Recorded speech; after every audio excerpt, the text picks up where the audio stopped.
everybody, welcome back to Biblical Greek Made Easy. This is class 13 of Module 2, and guys, you have come a long way. We are getting close to the end of Module 2, and that is exciting. I think about this being the end of the second semester in the Greek classes that I teach at universities and seminaries, and how we're gearing up for the final exam, and there's a lot of kind of stress and pressure and all that kind of stuff. You don't have to worry about that. You can take your time, you can go at your pace, and that's good news. We want you to do that. But you've mastered a lot of the basics at this point. You've added a lot of tools to your tool belt. We're still adding a few of these things here on at the end. But guys, you've come a long way. I'm proud of you. Keep going. The scripture verse of the day today is Luke chapter 7, verse 26. And at this part of Luke, Jesus is talking about John the Baptist. Remember, John the Baptist got sent to prison, and he sends from prison a couple of his disciples to go ask Jesus, "Are you the one who is to come, or should we wait for another?" And Jesus sends him back his reply, tell him what you see, the blind see, the lame walk, etc. But after that happens, Jesus turns to the crowd and he comments on John the Baptist and he asks him a bunch of questions. What did you go out to the wilderness to see? A reed swayed by the wind, that sort of thing. But 7:26 says this: what did you go out to see? A prophet? Yes, I tell you, and more than a prophet. He's given some dap to John the Baptist for how important he was in this mission, and there's an interesting verse right below that. I encourage you to read it. It's just really, really interesting. But we see an infinitive in that verse that I just quoted for you. What did you go out to see? That to see is an infinitive, and that's what we're going to learn today, is those words that in English we put to in the front of, okay? To throw, to go, to see, etc. Okay? But here's the tip of the day. The tip of the day is don't make things harder than they need to be, okay? Don't make things harder than they need to be, okay? When it comes to infinitives, primarily we're going to be trying to recognize them and deal with them. We can parse them, but that's just not going to be quite as important as some other times, okay? So we don't want to make things harder than they need to be. This is Biblical Greek Made Easy. I've tried to do that this whole time, is give you the...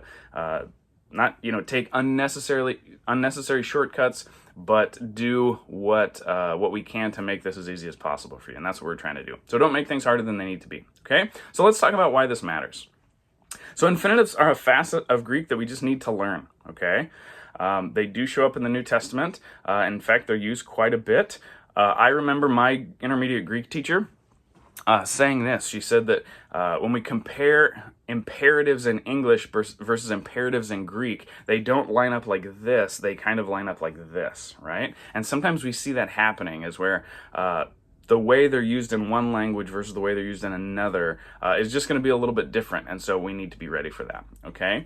The other thing about this is that the higher level of Greek we go, when we get into like Luke, Acts, and Hebrews, infinitives show up all the time, okay? So as we raise our ability to read and translate, infinitives are going to show up more and more, and so we need to be able to deal with them. So that's what we're going to do today, okay? So like we said, an infinitive, kind of like a participle, it's a hybrid, okay? It can be considered a verbal adjective. Don't worry too much about that. But just know that kind of like a participle, it's not as complex as a participle, but it's going to be built on that verbal root, and it's going to have some things happen to it.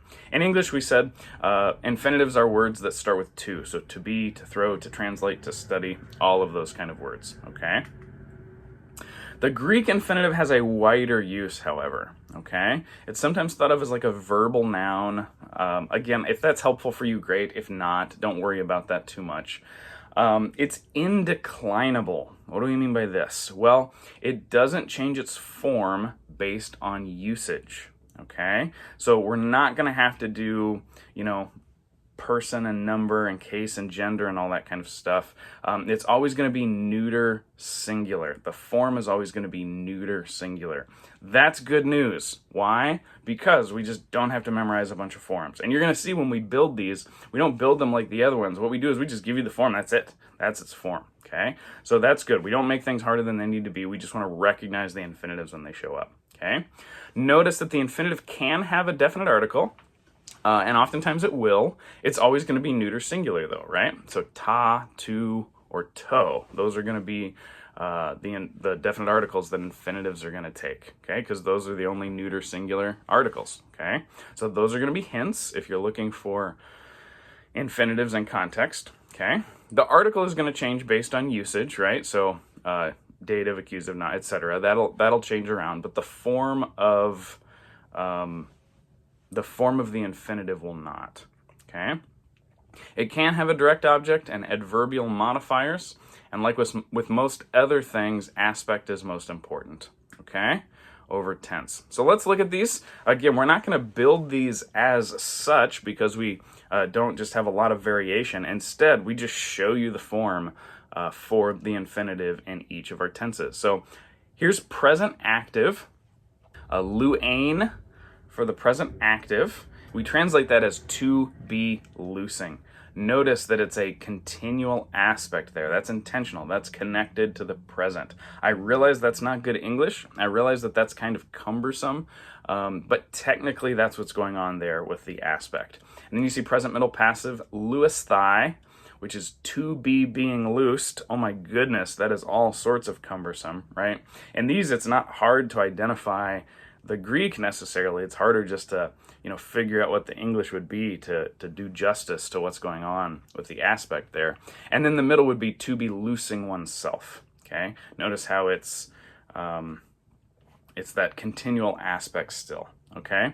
Built on the present tense stem like we would expect, as we've seen, for all of our verbal root kind of stuff, we start with that present tense stem. Let's look at the aorist. Okay, you see aorist active at the top there, loosai, which is just simply to loose. Okay, that's the most simple. That's the best English right there that we've seen. Okay, aorist middle, loosasthai. By the way, notice the sigma alpha in both of those. Okay, that first aorist, that's the tense formative. Okay, and to loose oneself would be the middle. Aorist passive, luthanai. Notice we have a little bit different ending there. Nu alpha iota, nai. Okay, to be loosed is the aorist passive.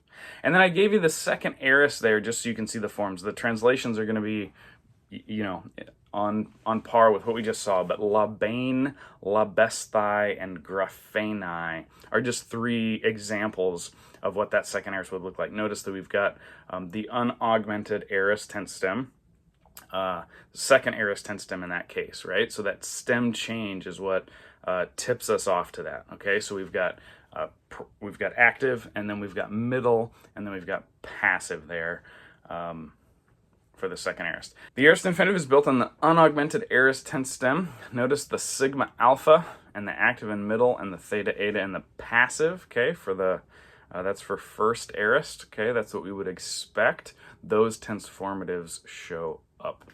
Okay, and finally, let's look at the perfect infinitives. We're going to have reduplication out front. Remember, that's not an augment, so that's going to make it really easy to identify perfect infinitives. You see lelukanai, to have loosed. All right, then you see the middle passive there, middle passive together in the perfect. Lelusthai, the reduplication out front.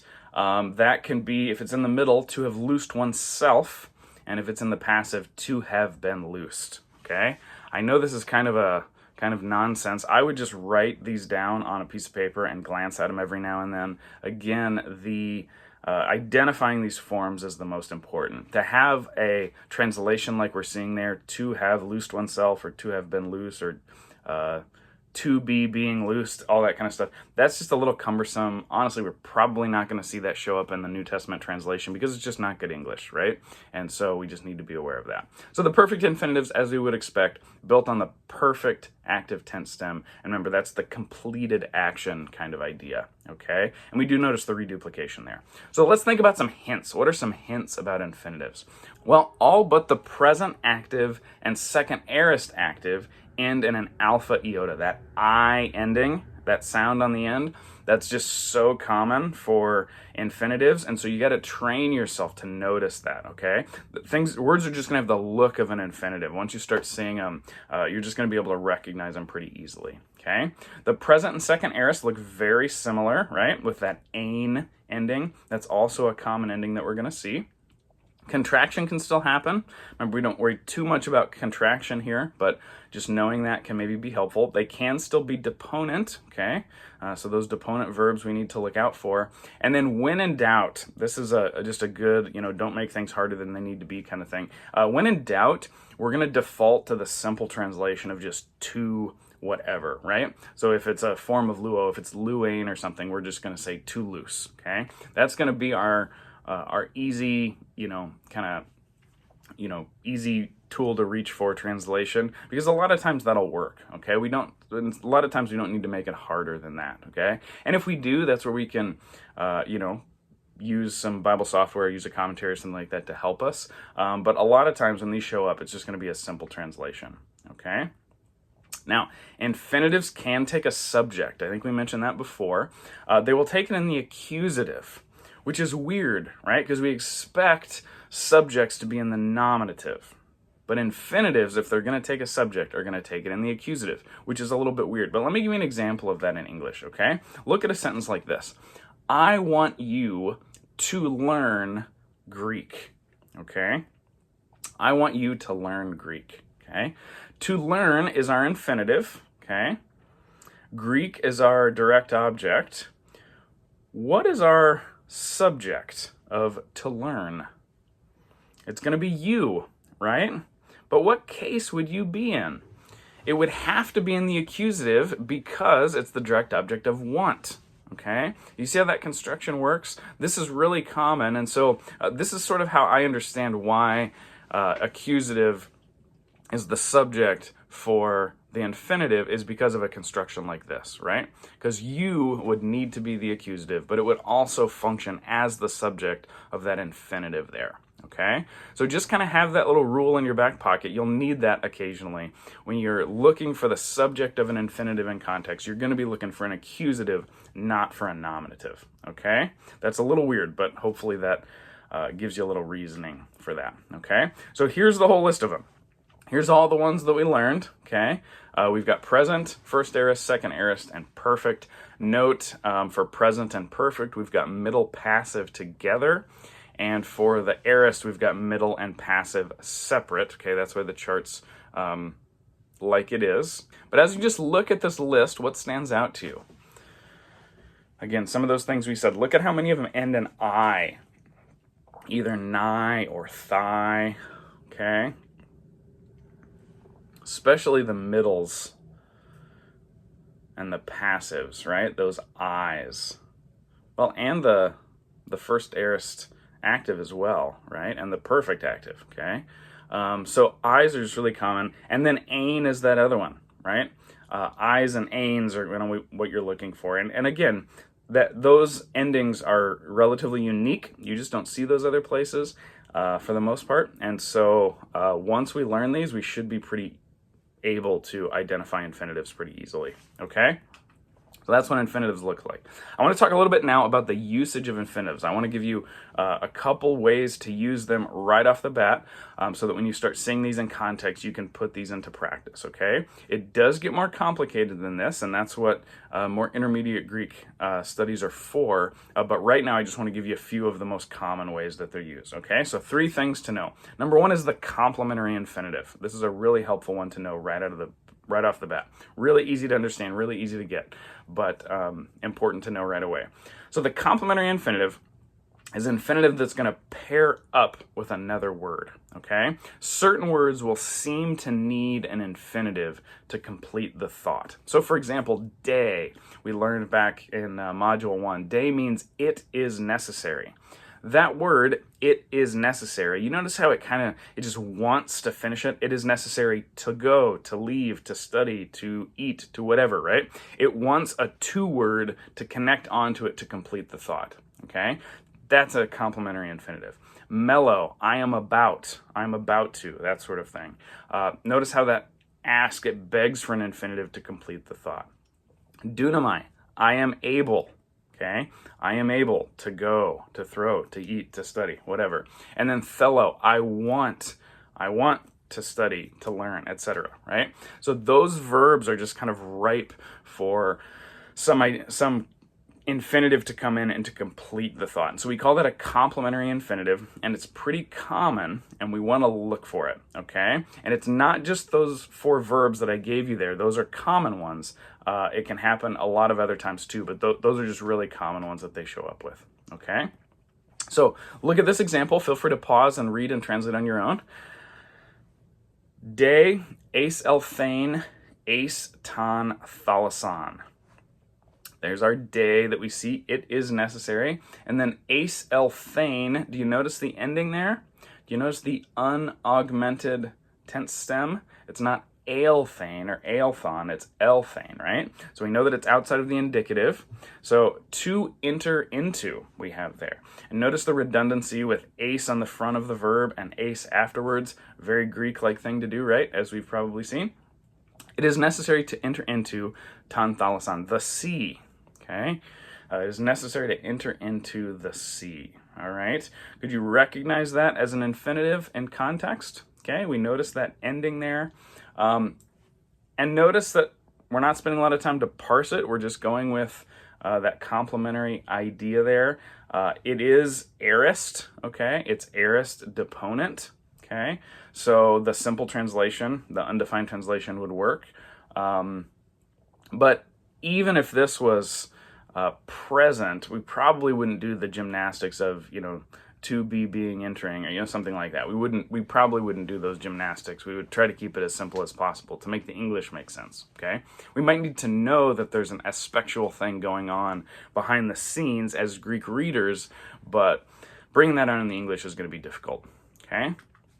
Number 2, the simple infinitive, okay? This is even more simple than the complementary infinitive because it's not working with another verb like that, okay? This is just where you recognize the infinitive and you just translate it as to blank, to whatever, okay? It's not necessarily completing, or it's not completing the thought of another verb like a complementary infinitive would. Instead,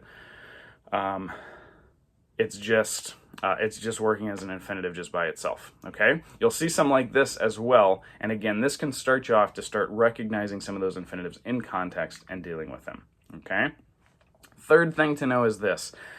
There are other syntactical categories, okay? And Mounts talks about a few of these. If you're following along in the book, you can read those if you want. There's purpose and there's result and all that kind of stuff. Don't worry about those yet. That's an intermediate Greek kind of thing when we get into syntax a little bit more deeply.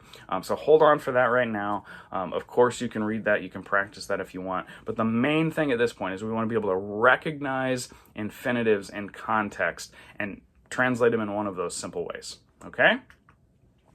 So guys, let's review. We learned infinitives in 3 different tenses today, okay? We learned several of the simple uses of the infinitives. We're hopefully able to recognize those in context, maybe parse them, although that's less important as some other types of words that we're using. We deal with them and we translate them in simple ways, and that'll get us started on infinitives, okay? It may not get us all the way to the end, but that's what we need to know for right now. Again, don't make things harder than they need to be, okay? I know you can do a super deep dive on infinitives eventually, but right now, that's not what we need to do. We just need to recognize them and deal with them in a simple way and then keep translating, okay? So guys, with that, I'll leave you there. Have a great week. Happy studying.